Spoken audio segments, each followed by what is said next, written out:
Hi guys, welcome back to my YouTube channel the SAP study. हम पढ़ रहे थे राजस्थान के प्रमुख दुर्गों के बारे में। उसी सीरीज को आगे बढ़ाते हैं और पढ़ते हैं अहिछत्रपुर दुर्ग के बारे में। चलिए शुरू करते हैं।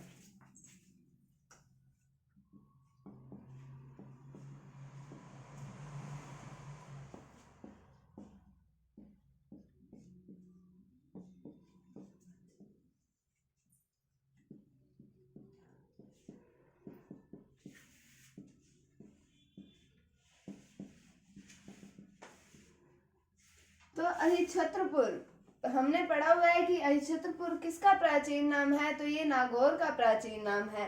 तो ये दुर्ग कहाँ पर स्थित हुआ? तो ये दुर्ग नागौर में स्थित है। तो यह दुर्ग नागौर में स्थित है। कहाँ पर स्थित है? नागौर में। अहिछत्रपुर दुर्ग के बारे में हम पढ़ रहे हैं क्योंकि नागौर का प्राचीन नाम क्या है? अहिछत्रपुर। इसीलिए इस दुर्ग का नाम क्या पड़ा? अहिछत्रपुर दुर्ग। तो नागौर का प्राचीन नाम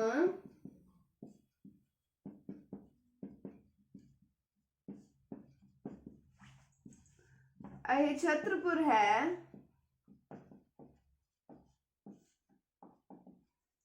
इसलिए इस दुर्ग का नाम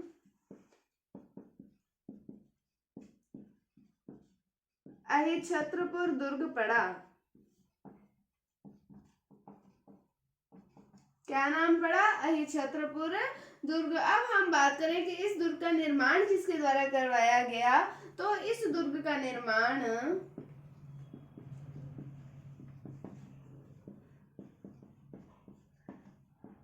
पृथ्वीराज चौहान के पिता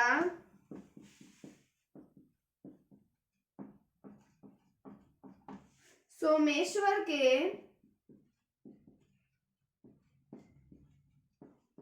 सामंत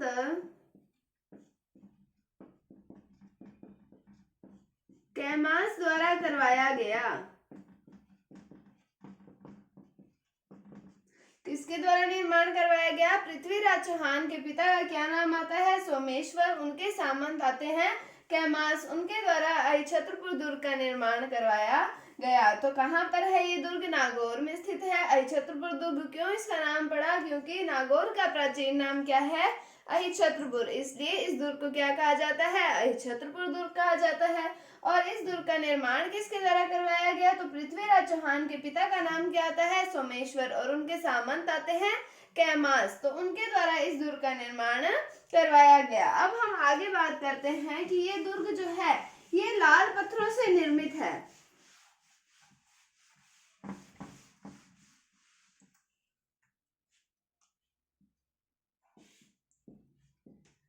यह दुर्ग लाल पत्थरों से निर्मित है।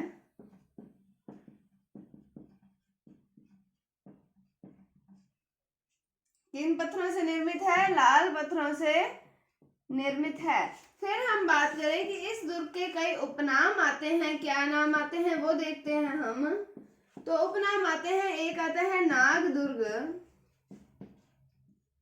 फिर आता है नाग बृहद, नागाना और आता है नागौर दुर्ग। क्या है उपनाम? नाग दुर्ग, नाग बृहद, नागाना और नागौर दुर्ग। ये नाम आते हैं, उपनाम आते हैं किसके? अहिछत्रपुर दुर्ग के। फिर हम बात करें कि कौन सी श्रेणी का दुर्ग है। तो ये धानवन श्रेणी का दुर्ग है। यह एक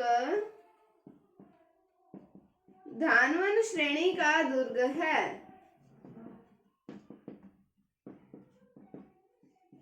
तो क्या पढ़ा हमने कि दुर्ग कौन से पत्थरों से निर्मित है? लाल पत्थरों से निर्मित है। उपनाम क्या आते हैं?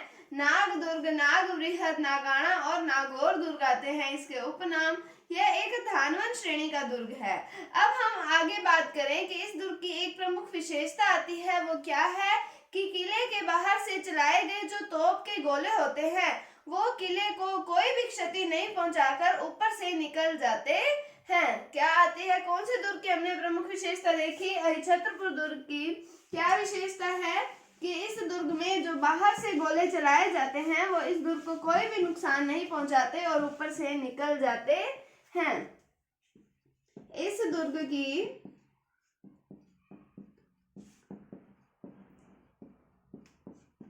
प्रमुख विशेषता है कि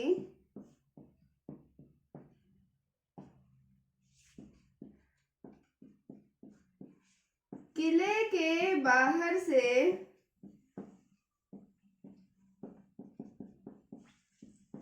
चलाए गए तोपों के गोले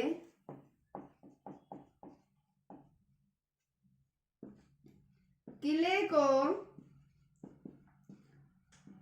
बिना कोई क्षति पहुंचाए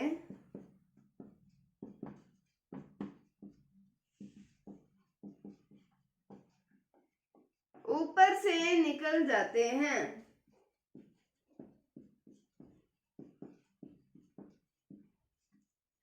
तो इससे भी क्वेश्चन पूछा जा सकता है कि ऐसा कौन सा दुर्ग है जिसमें बाहर से जो चलाए गए गोले हैं वो बिना इस दुर्ग को क्षति पहुंचाए ऊपर से निकल जाते हैं। तो हमें ऑप्शंस में 4-5 दुर्गों के नाम दिए होंगे, तो उसके अंदर से अहिछत्रपुर दुर्ग ऐसा दुर्ग है जिसमें किले के बाहर से जो चलाए गए तोप के गोले हैं वो किले को बिना क्षति पहुंचाए जो ऊपर से निकल जाते हैं। तो ये अहिछत्रपुर दुर्ग की प्रमुख विशेषता है।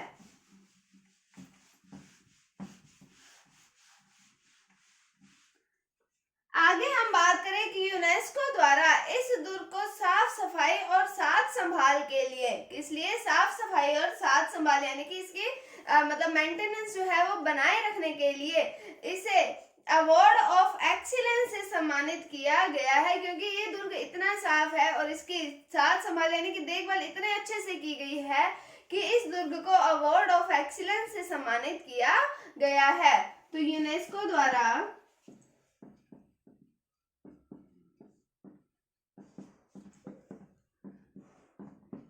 इस दुर्ग को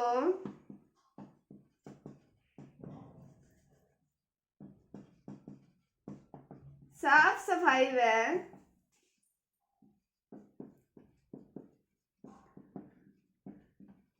साथ संभाल के लिए अवार्ड ऑफ एक्सीलेंस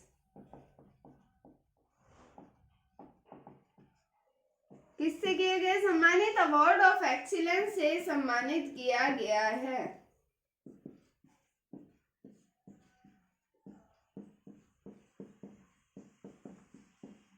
कौन से दुर्ग की बात की हमने? अहिछत्रपुर दुर्ग की। किसके द्वारा किया गया है? यूनेस्को के द्वारा। अब हम यह एक बात और आती है कि यह दुर्ग राव अमर सिंह राठौड़, क्या नाम आता है? राव अमर सिंह राठौड़ की शौर्य गाथाओं के लिए प्रसिद्ध है।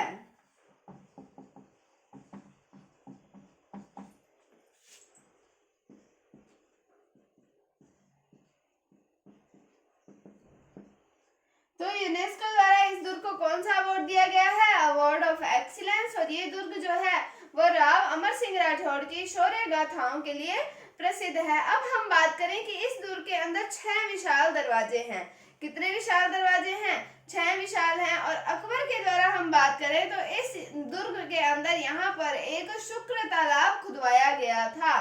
कौन सा तालाब आता है? शुक्र तालाब। और इसके अंदर बादल महल और शीश महल भी हैं। तो क्या बात की हमने पहले पढ़ा, हमने इसके 6 विशाल दरवाजे हैं।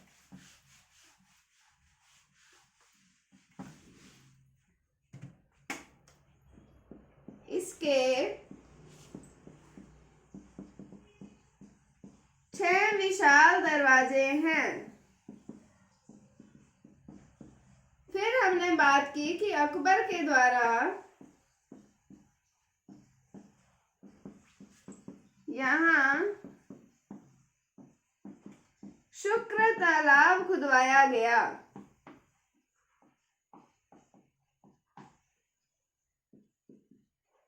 कौन सा तालाब आता है?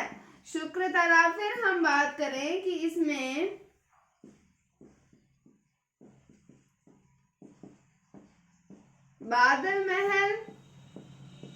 शीश महल हैं। क्या है? बादल महल और शीश महल हैं। कहाँ पर? अहिछत्रपुर दुर्ग के अंदर। कितने दरवाजे हैं? 6 दरवाजे हैं। अकबर के द्वारा यहाँ पर शुक्र तालाब खुदवाया गया और इसके अंदर बादल महल और शीश महल भी हैं। तो ये था अहिछत्रपुर दुर्ग के बारे में। हमने पढ़ा कहाँ पर है? नागौर में स्थित है। निर्माण किसके द्वारा करवाया गया? पृथ्वीराज चौहान के पिता आते हैं सोमेश्वर, उनके सामंत कैमास के द्वारा इसका निर्माण करवाया गया। और हमने पढ़ा कि लाल पत्थरों से निर्मित दुर्ग है। ये कौन सा? अहिछत्रपुर दुर्ग। अब इसका नाम अहिछत्रपुर दुर्ग क्यों पड़ा? क्योंकि नागौर का प्राचीन नाम आता है अहिछत्रपुर। हमने इसके उपनाम पढ़े कौन कौन से? नाग दुर्ग, नागाना, नाग बृहद और नागौर दुर्ग। फिर हमने देखा कि इस दुर्ग की प्रमुख विशेषता क्या है कि किले के बाहर से चलाए गए जो तोप के गोले हैं वो इसे बिना कोई क्षति पहुंचाए ऊपर से निकल जाते हैं। फिर हमने इसकी श्रेणी देखी। कौन सी श्रेणी का दुर्ग है? तो ये है धानवंत श्रेणी का दुर्ग है। यूनेस्को द्वारा इसे कौन सा अवार्ड दिया गया है? Award of excellence. किस लिए? इसकी साफ सफाई और साज संभाल के लिए इसे ये अवार्ड मिला है। और ये दुर्ग किसके लिए प्रसिद्ध है? राव अमर सिंह राठौड़ की शौर्य गाथाओं के लिए प्रसिद्ध है। अकबर ने यहाँ पर कौन से तालाब का निर्माण करवाया? तो शुक्र तालाब का। बादल महल है, यहाँ पर शीश महल है और इसके 6 विशाल दरवाजे हैं। तो ये था अहिछत्रपुर दुर्ग के बारे में जो कि नागौर में स्थित है। उम्मीद है आपको समझ आया होगा। अगर आपको इसमें कोई डाउट है तो आप कमेंट सेक्शन में पूछ सकते हैं। अगर आपको वीडियो थोड़ी सी भी अच्छी लगी है तो इसे लाइक कीजिए, शेयर कीजिए। चैनल पर नए हैं तो इसे सब्सक्राइब जरूर कीजिए। Thank you, thanks for watching, bye bye.